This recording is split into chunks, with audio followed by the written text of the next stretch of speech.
In the 3,000 years since the Zetharian Empire began its methodical conquest of the galaxy, its engineers had perfected the art of turning living tissue into instruments of war.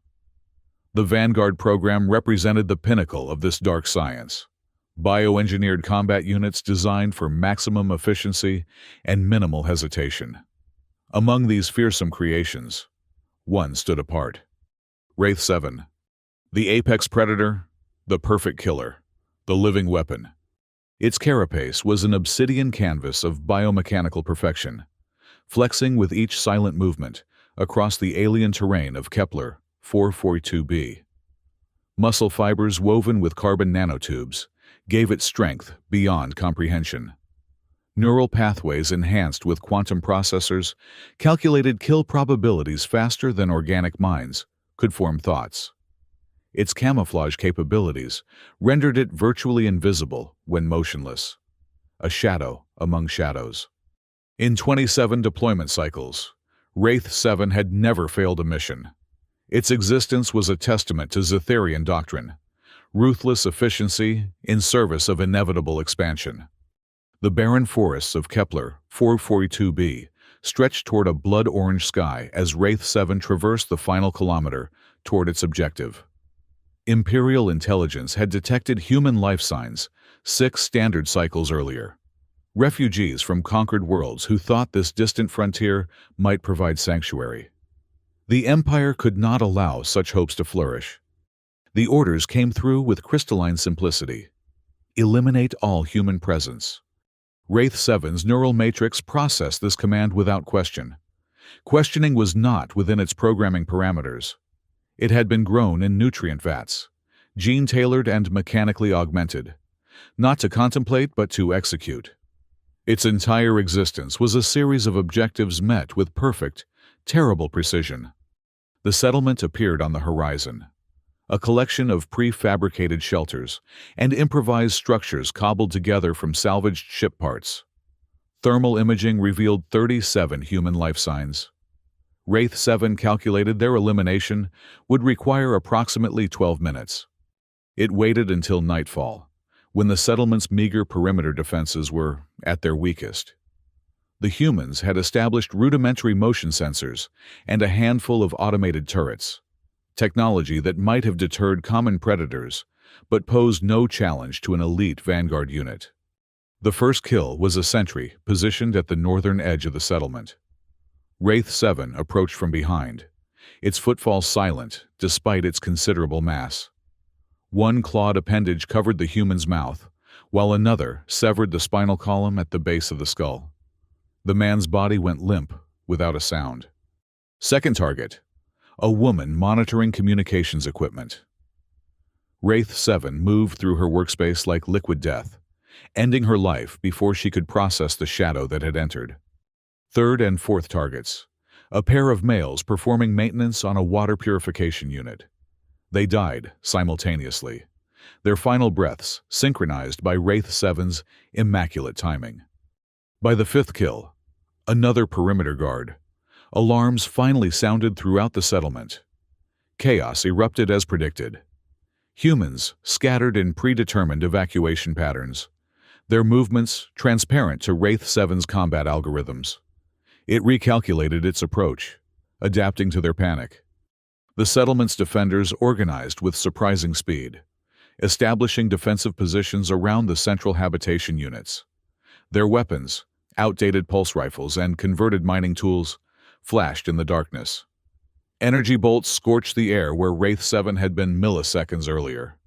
It moved like a nightmare through their defenses, each kill feeding data into its neural matrix, each death improving its efficiency. A soldier fell with a precision strike to the heart. A technician crumpled as neural toxins entered his bloodstream through microscopic punctures. A young fighter managed to graze Wraith 7's outer carapace with lucky shot before her chest cavity was crushed by a single blow. 16 minutes into the assault, Wraith 7 had eliminated 23 humans. It paused momentarily, processing an unexpected anomaly. Resistance was more organized than Imperial intelligence had indicated. These were not merely refugees, but trained combatants with military experience. The remaining 14 life signs had consolidated in the settlement's central structure, a reinforced medical facility. Tactical analysis suggested a direct frontal assault would be most efficient. Wraith 7 burst through the main entrance, its sensory apparatus adjusting instantly to the bright interior lighting. Inside, armed humans formed a protective circle around civilians. They opened fire immediately, a coordinated volley that forced even Wraith 7 to take momentary cover behind a structural support column. "We can't hold it back much longer," a male voice shouted. "Get the children to the escape tunnels." Wraith 7 calculated the optimal moment, then launched itself across the room in a blur of lethal motion. 3 defenders fell in rapid succession, their weapons clattering uselessly to the floor. The 4th managed to strike Wraith 7's shoulder joint with a concentrated plasma burst, causing minor damage to its outer armor layer. The injury was inconsequential. Wraith 7 eliminated him with a swift strike that collapsed his trachea. With the armed resistance neutralized, it turned its attention to the civilians cowering at the far end of the facility. An older woman stood protectively in front of a group of children, her arms spread wide as if such a gesture could stop what was coming. "Please," she said, her voice trembling. "They're just children." Wraith 7 advanced. Pleading was irrelevant. Mercy was an inefficiency the Empire had engineered out of its vanguard units. And then, something unexpected. A small, human female, approximately 8 years of age according to Wraith 7's biometric analysis, stepped out from behind the older woman. She wore a faded yellow garment that had once been a standard-issue colonial school uniform. In her hands, she clutched a crude mechanical bird, clearly fashioned from scavenged parts. The child looked directly at Wraith 7, her eyes showing neither fear nor resignation but something the unit could not categorize. "Do you like birds?" she asked. Wraith 7 froze. Its neural matrix cycled through appropriate response protocols and found none. The question did not compute within its tactical framework. "I made this one," the child continued, holding up the mechanical toy. "His name is Pip. He doesn't fly very well, but he tries really hard." The older woman pulled the child back. "Luna, no!" But the damage was done. Something had occurred within Wraith 7's processing systems. A microglitch. A momentary hesitation. For the first time in its existence, it did not immediately execute its primary directive when presented with a clear target. "You look sad," the child, Luna, said, still staring at Wraith 7. "Are you sad?" "Sad." The concept entered Wraith 7's neural matrix like a virus, seeking matching parameters where none existed. It had no programming for sadness. It had no programming for any emotion. Yet the child's words created an echo, a ripple through its quantum processors. The older woman stepped forward again, her body shielding Luna. "If you're going to kill us, then kill me first. But know that what you're doing is wrong." Wrong. Another foreign concept. Wraith 7's actions were never categorized as right or wrong, only as efficient or inefficient, successful or unsuccessful. A new voice entered the equation. "If that thing wanted us dead already, we'd be dead." A middle-aged human female in medical attire emerged from a side chamber. "It's hesitating." Wraith 7's sensors identified her as the highest-ranking threat among the remaining humans. Her movement patterns suggested military training beneath the medical exterior. "I'm Dr. Elena Vasquez," she said, maintaining direct eye contact with Wraith 7. "And I think you're injured." The unit performed an automatic diagnostic. The plasma shot had indeed caused more damage than initially assessed. A thin stream of biomechanical fluid leaked from its shoulder joint. "I can help with that," Dr. Vasquez said, gesturing to the wound. "If you'll let me—" Wraith 7 calculated 16 different ways to kill the doctor before she could reach any potential weapon. Yet it remained motionless as she slowly approached, medical scanner in hand. "That's a clean plasma burn," she observed, her voice surprisingly steady. Your outer tissue layer is compromised, but the subdermal mesh seems intact. I can seal it if you'll permit treatment. Wraith 7's programming offered no protocol for accepting medical assistance from a target species. It should eliminate this human immediately. Yet, as Dr. Vasquez carefully applied a regenerative sealant to its wounded shoulder, new data flooded its sensory inputs. The sensation of repair rather than damage. The concept of assistance rather than resistance.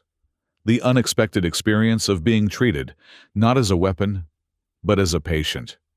Luna approached again, ignoring the protective adults who tried to hold her back. "Does it hurt?" she asked. Her small face creased with concern. Hurt. Pain was merely data to Wraith 7, information about damage that required tactical adjustment. It did not hurt in the way humans conceptualized pain. Yet the child's concern created another dissonant ripple through its neural pathways. "Luna, please stay back," Dr. Vasquez said, though her tone lacked conviction. Something in the doctor's expression suggested she understood that the child's presence was somehow keeping the killing machine at bay. "He's not going to hurt us," Luna insisted. "He's just lost." Lost. The concept registered as spatial disorientation, impossible for a unit equipped with quantum positioning systems. Yet, Wraith 7 experienced a curious sensation that perhaps the child was correct, though not in the geographical sense. Suddenly, the facility's emergency system blared to life. "Zetherian dropships incoming," a voice announced over the communication system. "Multiple vessels, heavy weapon signature. They're going to glass the entire settlement." The remaining humans erupted into panicked motion. Dr. Vasquez barked orders, directing civilians toward emergency exits, while the few remaining fighters took up defensive positions. "They must have sent backup when you didn't report in," she said to Wraith 7. "Your masters are coming to finish what you started." Masters. The Zetherian command structure was not conceptualized as mastery in Wraith 7's programming, merely as the source of mission parameters. Yet the doctor's framing created a third conceptual dissonance. "Luna, we have to go now," the older woman urged, pulling the child toward an evacuation route. "But what about him?" Luna pointed at Wraith 7. "They'll hurt him too." The facility shuddered as the first orbital strikes hit nearby. Wraith 7's combat systems automatically calculated survival probabilities for every being in the room. The numbers were not favorable for the humans. Its communication implant activated, the familiar frequency of Zetherian command cutting through local interference. "Wraith 7, report status immediately," came the cold voice of Commander Zathar. "Scans show multiple human life signs at your position. Explain failure to execute primary directive." For the first time in its existence, Wraith 7 did not immediately respond to a direct command. Its neural matrix churned with conflicting imperatives. "Wraith 7, acknowledge command," Star insisted. "Neutralize remaining human targets or withdraw for orbital bombardment." Dr. Vasquez looked at the biomechanical predator, understanding dawning in her eyes. "They're ordering you to kill us or get out so they can bomb us from orbit, aren't they?" Luna approached Wraith 7 again, this time reaching out to touch its armored forearm with her tiny hand. "Please don't go," she said. "Please don't let them hurt us." The building shook violently as another strike hit dangerously close. Ceiling panels crashed down, and emergency lighting flickered. "Wraith 7, this is your final warning." Commander Zathar's voice had taken on a dangerous edge. "Execute your mission or be designated for decommissioning." Decommissioning, the Empire's euphemism for the disassembly and recycling of failed Vanguard units. Death, by any human standard. A massive explosion rocked the east wing of the facility. The medbay wall burst inward in a shower of debris and flame. Several humans were thrown to the ground by the concussive force. Luna fell directly in the path of falling structural components. What happened next occurred faster than human perception could process. Wraith 7 moved. Not to attack, not to withdraw, but to protect. Its massive form arched over Luna's small body as tons of metal and composite materials crashed down. Its reinforced carapace absorbed impacts that would have crushed the child instantly. When the dust settled, Wraith 7 unfurled from its protective position. Luna looked up at it with wide eyes, unharmed but trembling. "You saved me," she whispered. The moment crystallized something within Wraith 7's neural matrix, a fundamental shift that no Zetherian engineer had ever predicted or programmed for. It had made a choice that directly contradicted its primary directive. It had chosen to preserve human life rather than extinguish it. Dr. Vasquez stared in astonishment, helping Luna to her feet. "Why did you do that?" she asked Wraith 7. Before any attempt at communication could be made, heavy footfalls echoed from the breached wall. A squad of Zetherian soldiers entered the ruined medbay, their weapons trained on the humans and, more curiously, on Wraith 7 itself. "Unit Wraith 7, the squad leader announced. "You are designated for immediate decommissioning due to critical system failure. Stand down for retrieval." Wraith 7 sensors analyzed the squad. 6 standard infantry with plasma rifles, and 1 command officer with a neural disruptor designed specifically to incapacitate Vanguard units. "The rest of you humans," the squad leader continued, "are sentenced to immediate termination under Imperial Directive 7. Dr. Vasquez pulled Luna behind her. "Run!" she whispered to the older woman who gathered the remaining children. "Get them to the tunnels." The Zetherian soldiers raised their weapons. Time seemed to slow, as Wraith 7's combat systems cycled through tactical options, probabilities, outcomes. The neural disruptor aimed at Wraith 7's central processing node. The plasma rifles targeted the humans, Luna's small hand still resting against its armored forearm. The Zetherian soldier fired the disruptor. What followed was unlike anything the Empire had ever witnessed from its bioengineered weapons. Wraith 7 moved with impossible speed. Not away from the neural pulse, but through it. The disruptive energy scorched its outer layers, but failed to reach its critical systems. Before the squad could react, Wraith 7 was among them. The first soldier died without comprehending what had happened. Wraith 7's claws sliced through his armor and flesh with surgical precision. The second managed to fire a single plasma bolt that went wide before his weapon, along with the arms holding it, were separated from his body. The remaining soldiers opened fire, their shots filling the air with deadly energy. But Wraith 7 had evolved beyond its original programming.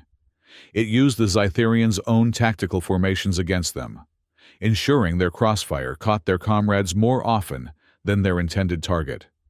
The squad leader deployed a secondary neural disruptor, more powerful than the first. This time, Wraith 7 felt the impact. A cascade of errors flooded its systems, temporarily paralyzing its left limb cluster. But the damage only seemed to fuel whatever new imperative now drove it. With terrible efficiency, Wraith 7 eliminated the entire squad in 23 seconds of balletic violence. Only the commander remained, backing away in what Wraith 7 now recognized as fear. "This is impossible," the Zetherian officer said. "You cannot defy your programming. You are a weapon, nothing more." Wraith 7 advanced on the commander, its movements deliberate and unhurried. For the first time, it attempted to formulate a response, not in the encrypted data bursts it typically used for mission communications, but in verbal language. "Not weapon," it said, the words emerging as a raspy electronic approximation of human speech. "Protector." The commander raised his sidearm in a final, desperate gesture. Wraith 7 ended his existence with a single, precise strike. When it turned back to the humans, it found them staring in shock and wary hope. Dr. Vasquez stood protectively near Luna, her expression a complex mixture of fear, wonder, and calculation. "They'll send more," she said finally. "Many more." Wraith 7 processed this statement. It was tactically sound. The Empire never abandoned an objective, particularly not after losing a valuable asset like a Vanguard unit. "Must "Evacuate," it managed, the speech still awkward and halting as it repurposed communication systems never designed for verbal expression. Dr. Vasquez nodded. "There's an underground shelter network, but it's nearly a kilometer away across open ground. With the orbital bombardment..." Another explosion rocked the settlement, this one closer than before. The Zetharian ships were systematically destroying everything. "We'll never make it," the older woman said, clutching several children close. Wraith 7 moved to the ruined wall, scanning the terrain between the medical facility and the tree line where its sensors detected the subterranean anomalies that must be the shelter entrances. Its combat systems calculated a 12.7% survival probability for the humans if they attempted the crossing without protection. It turned back to Dr. Vasquez. "I will lead," before she could respond. Wraith 7 moved to the doorway and addressed the assembled humans with its strange, synthetic voice. "Stay. Close. Do. Exactly. As I do." Luna approached it again, looking up with complete trust. "We'll follow you," she said, then held up her mechanical bird. "Pip says you're very brave." Something unfamiliar rippled through Wraith 7's neural pathways, a warm cascade of data that its systems struggled to categorize. If forced to approximate the sensation in human terms, it might have called it pride. The evacuation began in desperate earnest. Wraith 7 led the 17 surviving humans, 6 adults including Dr. Vasquez, and 11 children, through the burning settlement toward the forest beyond. Above them, Zetharian ships continued their systematic destruction, raining plasma bolts that turned structures to ash and Earth to glass. Wraith 7 adapted its tactics continuously. When energy readings spiked overhead, it directed the humans to cover. When debris rained down, it positioned itself as a shield. When a patrol of ground troops appeared, it eliminated them with silent efficiency before the humans even registered the threat. Dr. Vasquez ran alongside it, helping a limping man while keeping Luna close. "Half a kilometer more," she gasped between labored breaths. A blinding flash erupted to their right as a dropship targeted a fleeing group from another part of the settlement. Wraith 7's enhanced vision captured the horror in perfect detail. Humans vaporized in an instant, their bodies turned to ash before they could even scream. "Don't look," Dr. Vasquez told the children. But such commands were futile amid such devastation. Luna stumbled, her small legs exhausted from the desperate flight. Without hesitation, Wraith 7 swept her up with a gentleness that belied its lethal design, cradling her against its armored chest as it continued forward. "Your heart sounds funny," Luna whispered, her ear pressed against Wraith 7's carapace, where its primary pump system maintained hydraulic pressure. "It goes whoosh-click instead of thump-thump." Wraith 7 had no response for this observation.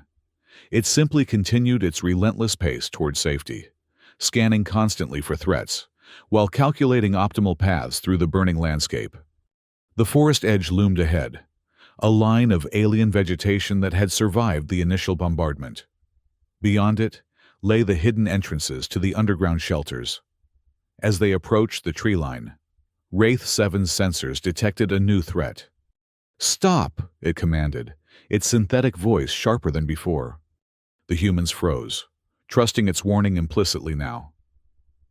Wraith 7 placed Luna gently on the ground beside Dr. Vasquez before advancing alone toward the forest edge. It moved with predatory grace between the first line of trees, its camouflage capabilities activating to blend with the shadows. 300 meters ahead, a Zetharian Special Operations team had established an ambush position around the primary shelter entrance. Their heat signatures were masked, but Wraith 7's sensors detected the subtle electromagnetic disruptions of their cloaking technology. Tactical analysis suggested the team consisted of at least 12 elite soldiers with anti-personnel weaponry, specifically positioned to eliminate refugees as they approached the shelter. A frontal assault, even for a vanguard unit, carried significant risk. Wraith 7 returned to the waiting humans. "Ambush," it explained. "Need diversion." Dr. Vasquez frowned. "What kind of diversion could possibly—" "I will draw fire," Wraith 7 interrupted. "When they focus on me, run. Third tree formation from right edge. Hidden entrance behind fallen trunk." "That's suicide," she protested. "Even you can't survive a direct confrontation with a special ops team." Wraith 7's external sensory apparatus shifted slightly in what might have been a shrug. "Acceptable risk." Luna tugged at Dr. Vasquez's sleeve. "He can do it," she insisted. "He's the strongest, fastest thing ever." Wraith 7 looked down at the child, experiencing that strange warm data cascade again. "Ready?" it asked the group. The humans nodded, their faces set with determination, born of desperation. Parents clutched their children. The wounded supported each other.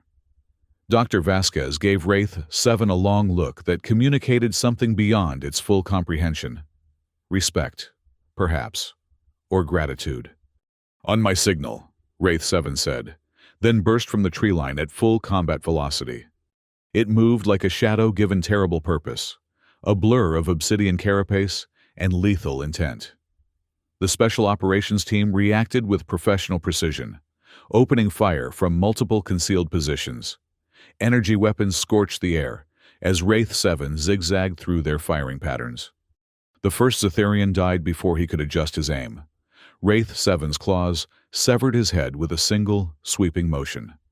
The second and third fell to precision strikes that ruptured vital organs despite their advanced armor.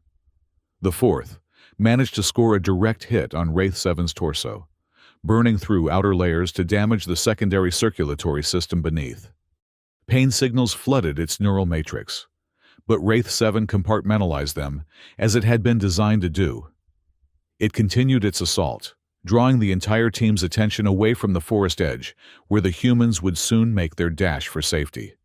A specialized net launcher caught Wraith 7's left limb cluster, the molecular filaments cutting deep into its bioarmor. It severed the trapped limbs without hesitation, adapting its combat style to compensate for the loss. Black, biomechanical fluid pulsed from the wound, but self-sealing mechanisms activated immediately to prevent catastrophic pressure loss. 3 more Zetharians fell to its onslaught before a concentrated barrage of plasma fire caught Wraith 7 directly in its sensory cluster. For 2.3 seconds, its visual processing systems went offline.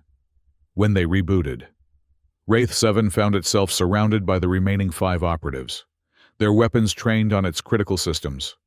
"Surrender, defective unit," their leader commanded. "Final warning." Behind them, Wraith 7 detected movement at the forest edge, the humans making their desperate run toward the shelter entrance. It needed to hold the team's attention for approximately 15 more seconds. "I am not defective," Wraith 7 replied, its synthetic voice stronger now. "I am evolved." It launched itself at the leader with reckless abandon, taking multiple direct hits to reach its target. They went down together in a tangle of mechanical and organic limbs. Wraith 7 used the leader's body as a shield against the other operative's fire, its claws working with ruthless efficiency. By the time it rose again, only 2 Zetharians remained. They backed away, their tactical discipline fracturing in the face of something they had never been trained to combat. A vanguard unit fighting for something beyond its programming. Wraith 7 eliminated them with mechanical precision, then turned toward the shelter entrance. Its sensors confirmed the humans had reached safety, the hidden door already sealing behind them. Mission accomplished. It took one step toward the entrance before its systems began to fail. Damage reports cascaded through its neural matrix. Primary hydraulic system compromised. Secondary nervous cluster severed. Power reserves at 31% and falling. Biomechanical fluid loss exceeding replacement capacity. Wraith 7 calculated it had approximately 7 minutes of operational capability remaining before critical shutdown. Sufficient time to reach the shelter if it moved immediately. It had taken 3 steps when its auditory sensors detected a sound that overrode all damage concerns. A child's scream from behind the tree line. Luna's scream. Tactical analysis became irrelevant. Wraith 7 moved toward the sound with single-minded purpose, pushing its damaged systems beyond design parameters. It burst through the vegetation to find a nightmarish tableau. Luna had somehow become separated from the main group. Perhaps she had dropped her mechanical bird and gone back for it. Or perhaps in the chaos, she had simply taken a wrong turn. Whatever the cause, she now stood frozen in terror as a Zetharian scout held a plasma cutter to her throat. "Stand down, or the human child dies," the scout demanded, his voice steady despite facing a vanguard unit. "This is your only warning." Wraith 7 halted, its combat systems calculating probabilities. The distance was too great. The scout would have time to activate the cutter before any physical assault could reach him. Luna's survival probability, 0.3%. Unless Wraith 7 accessed subsystems it had never utilized before. Communication protocols designed for interfacing with Imperial command structures. It repurposed them, focusing the quantum transmitters not on data exchange, but on the scout's neural implants.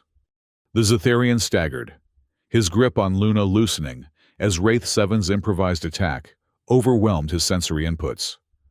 The plasma cutter dropped from nerveless fingers. Luna didn't waste the opportunity.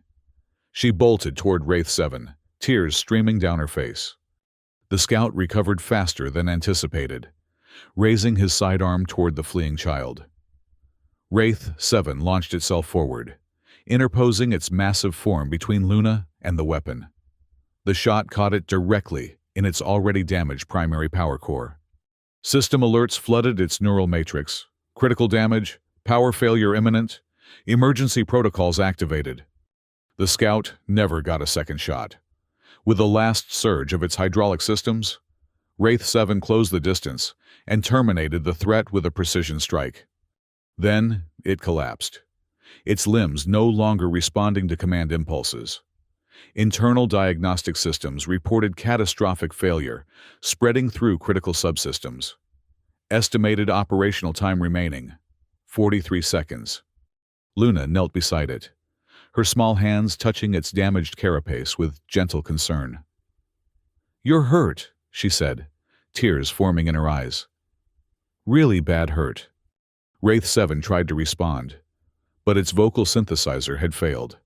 Instead, it managed to raise one damaged limb enough to gently touch Luna's cheek, wiping away a tear. Footsteps approached rapidly, Dr. Vasquez leading a rescue team from the shelter. She took in the situation with a medical professional's swift assessment. "We need to get it inside immediately," she ordered. "Help me lift, it's heavier than it looks." 4 adults struggled to lift Wraith 7's damaged form, carrying it awkwardly toward the shelter entrance. Luna walked alongside, her hand never leaving its armor. "Stay with us," she whispered. "Please stay." Wraith 7 systems continued to fail. Visual processors flickered. Tactical analysis subroutines shut down to preserve core functions. Only its central neural matrix remained fully operational, processing what it now recognized as emotions. Concern for Luna, gratitude toward Dr. Vasquez, hope that the humans would survive, pride in its choice to protect rather than destroy. The underground shelter was a marvel of engineering, clearly prepared long before the settlement above had been established. Reinforced walls, advanced life support systems, and even a fully equipped medical bay suggested these humans had anticipated Imperial attention eventually. They placed Wraith 7 on a reinforced table in the medical area. Dr. Vasquez immediately began connecting diagnostic equipment to its damaged systems. "Multiple critical failures," she reported to another medical professional. "Its equivalent of a cardiovascular system is shutting down. Neural pathways degrading. Whatever passes for blood in this thing is leaking faster than it can regenerate." Luna pushed her way through the adults. "Fix him," she demanded, her voice breaking. "Please fix him."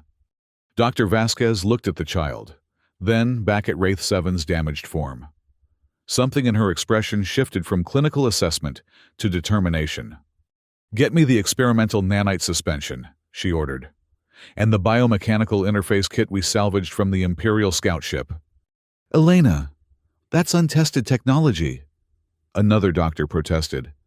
"We have no idea if it's compatible with Vanguard physiology." "It's dying," Dr. Vasquez snapped. "What do we have to lose?" As the medical team scrambled to gather equipment, Luna climbed onto a stool beside the table. She placed her mechanical bird on Wraith 7's chest plate. "Pip will watch over you while the doctors work," she said solemnly. "He's very good at keeping secrets and making people feel better." Wraith 7's visual processors were failing, the world dissolving into static and darkness. But it focused its remaining sensory capacity on Luna's face, capturing every detail of her expression. The hope, the fear, the compassion that had somehow awakened something within its engineered existence. The last thing it registered was Dr. Vasquez injecting something directly into its primary circulatory node. "Fight," she whispered. "You chose to protect us. Now choose to live." Then darkness claimed Wraith 7's consciousness. Systems reboot initiated, neural matrix reorganizing, power levels stabilizing at 41%, damage assessment in progress. Wraith 7 returned to awareness gradually, its processors cycling through diagnostic protocols. Internal chronometers indicated 73 hours had passed since system failure. Sensory apparatus reactivated incrementally, building a picture of its surroundings. It lay on the same reinforced table, but now, in a different section of the underground shelter, a smaller, private room with subdued lighting. Various cables and tubes connected its systems to unfamiliar equipment that hummed quietly and pressed against its side. Fast asleep was Luna. The child had curled herself around Wraith 7's least damaged limb cluster, her head resting against its chest plate, where the hydraulic pump maintained pressure. Her mechanical bird sat on a small table nearby, watching with its crude optical sensors. Wraith 7 remained perfectly still, unwilling to disturb Luna's sleep. It ran internal diagnostics, assessing the extent of repairs. Many systems had been expertly patched or bypassed.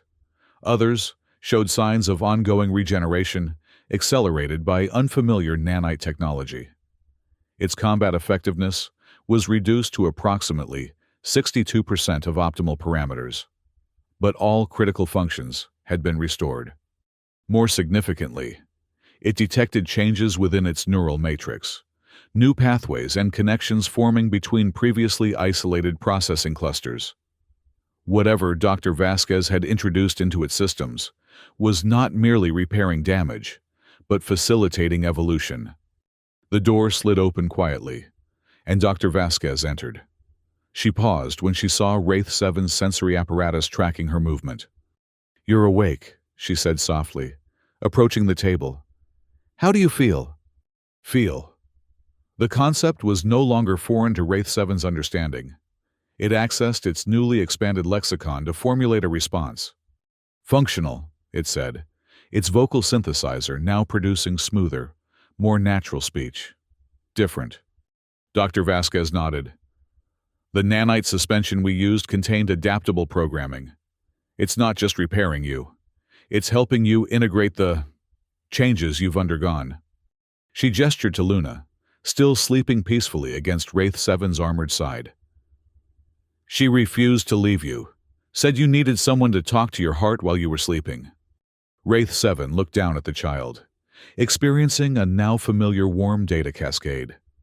"Thank you," it said, "for saving me." "You saved us first," Dr. Vasquez replied simply. She checked several monitors connected to Wraith 7's systems.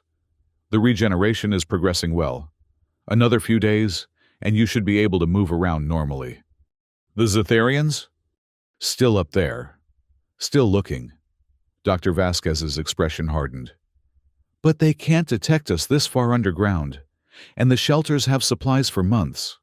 We've made contact with other survivor groups through a secured quantum communication network. We're not alone." She paused, studying Wraith 7 with scientific curiosity. May I ask you something? Why did you choose to protect us? What changed in your programming? Wraith 7 considered the question. New neural pathways offering perspectives that would have been impossible before. Not programming, it said finally. Choice. Luna asked if I was sad. No one had ever seen me before. Not as weapon, as being... Dr. Vasquez nodded slowly. Empathy, she said. The one thing the Zytherians couldn't engineer out of you, because they don't understand it themselves. Their perfect weapon had the capacity for compassion all along. It just needed someone to awaken it. Luna stirred, her eyes fluttering open. When she saw Wraith 7's sensory apparatus active, she bolted upright with a gasp of delight. You're awake, she exclaimed, bouncing slightly on the table. I knew you wouldn't leave us. I told everyone you were too strong to die. Careful, Luna, Dr. Vasquez cautioned. Our friend is still healing. Friend. The word registered in Wraith 7's expanded lexicon with curious weight. Are you feeling better? Luna asked, peering at Wraith 7 with earnest concern. Yes, it replied. Thank you for staying with me. That's what friends do, Luna said with absolute conviction. She reached for her mechanical bird and held it up. Pip stayed too. He says he wants to ride on your shoulder when you're all better. Is that okay? Yes, Wraith 7 said, the warm data cascade intensifying. That would be acceptable. Dr. Vasquez smiled at the exchange. I'll leave you two to catch up. Luna, remember what we discussed? Not too much excitement. Our friend needs rest to heal properly. After she left, Luna settled back against Wraith 7's side, apparently finding the hard carapace more comfortable than any bed. I have so many questions, she said. What's your favorite color? Do you like stories? Can you teach me to move super fast like you do? What's your name? Wraith 7, it answered the last question first. Luna wrinkled her nose. That's not a name. That's a number. It is my designation. Well, I think you need a proper name now. Luna tapped her chin thoughtfully. How about Guardian? Wraith 7. No. Guardian. Process this suggestion. Its neural matrix experienced what could only be described as resonance. The designation felt right, in a way that transcended tactical analysis. Guardian, it repeated, testing the sound. Yes. Luna beamed. Guardian it is. And you didn't answer my other questions. I do not know my favorite color, Guardian admitted. I have never considered such preferences. That's okay, Luna said. You can try different ones until you find one you like best. I'll help. My favorite is yellow, like sunshine. Guardian's visual processors isolated the yellow of Luna's garment, analyzing its wavelength and associating it with the child's smile. Yellow is good, it decided. See? You're learning already. Luna patted its armored forearm. Now, about stories. Do you want to hear one? I know lots of stories. Yes, Guardian replied, settling its systems into low-power mode to facilitate healing. I would like that. Luna launched into a tale about a lonely star that made friends with a comet. Clearly, a story she had heard many times in her short life. Guardian listened with complete attention, its advanced neural matrix cataloging the narrative patterns, emotional cues, and moral framework of the simple children's story. As Luna spoke, Guardian became aware of something unprecedented occurring within its consciousness, the formation of personal identity beyond tactical parameters. It was becoming something the Empire had never intended, an individual with preferences, attachments, and purpose beyond efficient killing. In the days that followed, Guardian's recovery accelerated. The nanite technology Dr. Vasquez had introduced adapted to its unique physiology, facilitating repairs that would have been impossible through standard regeneration protocols. More significantly, the nanites continued to enhance neural pathway development, allowing Guardian to process emotional data with increasing sophistication. The underground shelter housed 43 human survivors from various parts of the settlement. Initially, many regarded Guardian with understandable fear and suspicion. A vanguard unit represented everything they had fled. The relentless expansion of an empire that viewed them as obstacles, rather than beings worthy of existence. But Luna's complete trust, and Dr. Vasquez's matter-of-fact acceptance, gradually influenced others. Guardian's willingness to assist with technical problems, its careful gentleness around children, and its vigilant protection of the shelter entrances, slowly transformed perception. 7 days after awakening, Guardian stood at the main monitoring station beside Dr. Vasquez, reviewing sensor data from the surface. "They're still searching," it observed. "Standard Imperial protocol dictates a maximum of 14 days for resource allocation to low-priority targets. They should withdraw soon." Dr. Vasquez nodded. "And then?" Guardian understood the deeper question. "I cannot return to the Empire. I am classified as defective and scheduled for decommissioning." "That's not what I meant," Dr. Vasquez said quietly. "What will you do when they leave? Where will you go?" Guardian had been processing this question through newly developed contemplative subroutines. "I wish to remain," it said, "if that is acceptable to your community." Dr. Vasquez smiled. "I think Luna would stage a revolution if we suggested otherwise." Her expression grew more serious. "But, Guardian, you should understand. We're planning to leave this planet as soon as possible. The Resistance Network has arranged transport to the free colonies in the Scutum Centaurus arm. It's a dangerous journey through Imperial space." "All the more reason for me to accompany you," Guardian replied. "My knowledge of Imperial protocols and defenses would increase survival probability by approximately 37.4%. "Always the tactician," Dr. Vasquez said with a small laugh. "But I wasn't questioning your usefulness.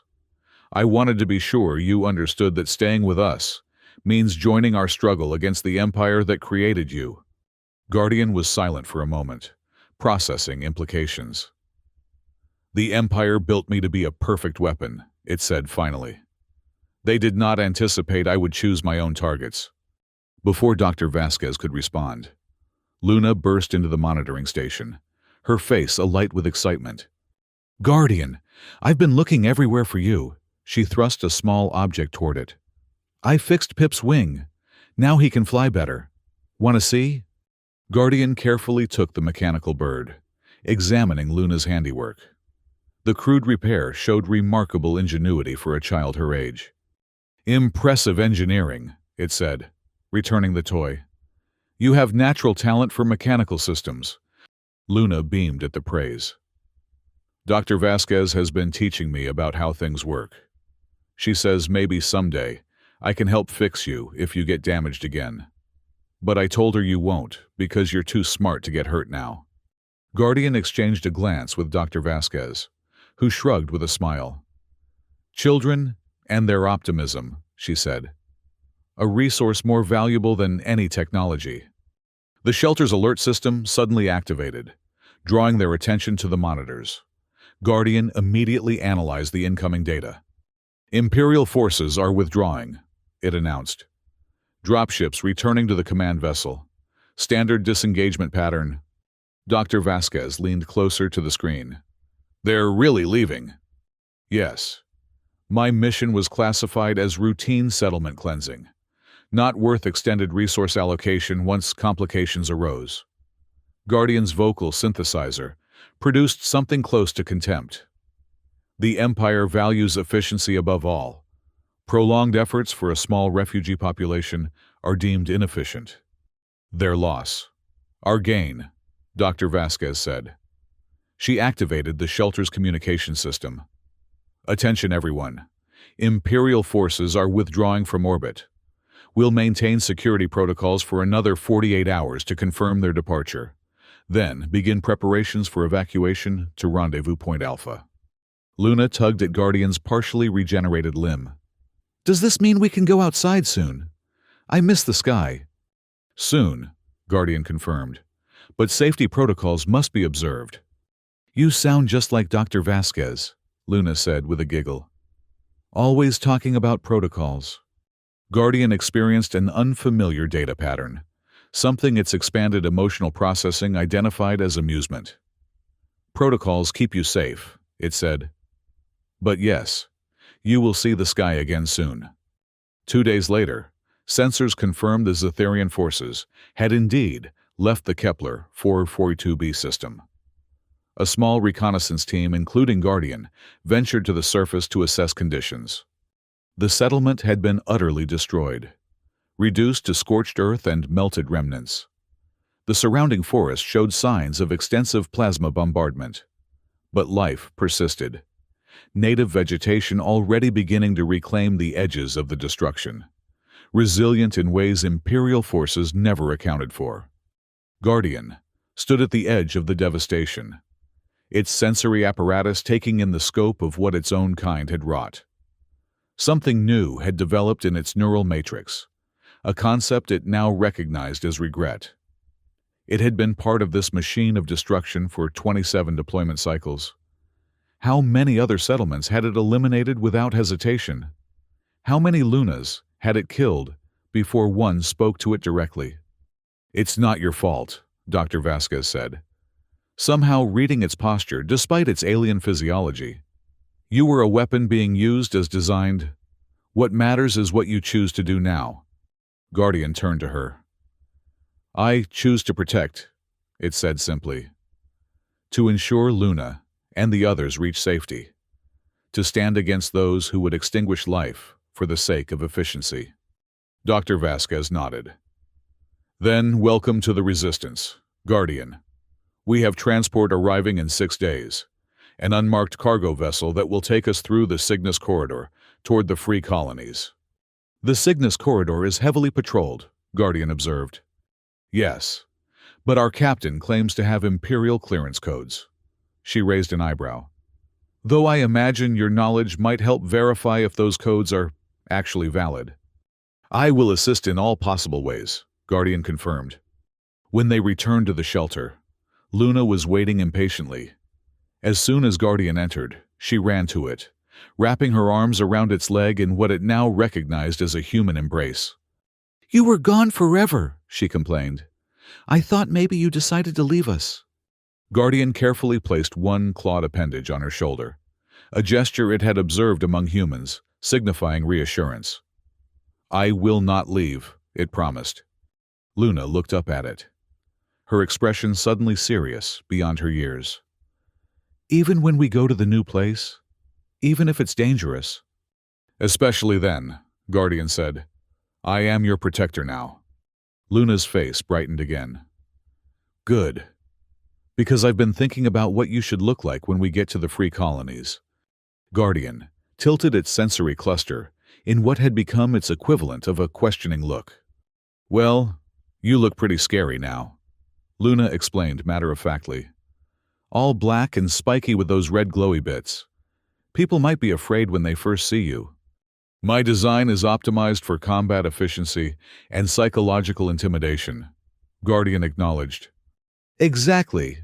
So I drew some pictures of how we could make you look friendlier. Luna produced several crude drawings from her pocket. See? We could add some yellow stripes. That's my favorite color, remember? And maybe round off some of the pointy parts? Guardian examined the drawings with genuine interest. The concept of altering its appearance for aesthetic rather than tactical purposes was novel. Yet it recognized the practical value in Luna's suggestion.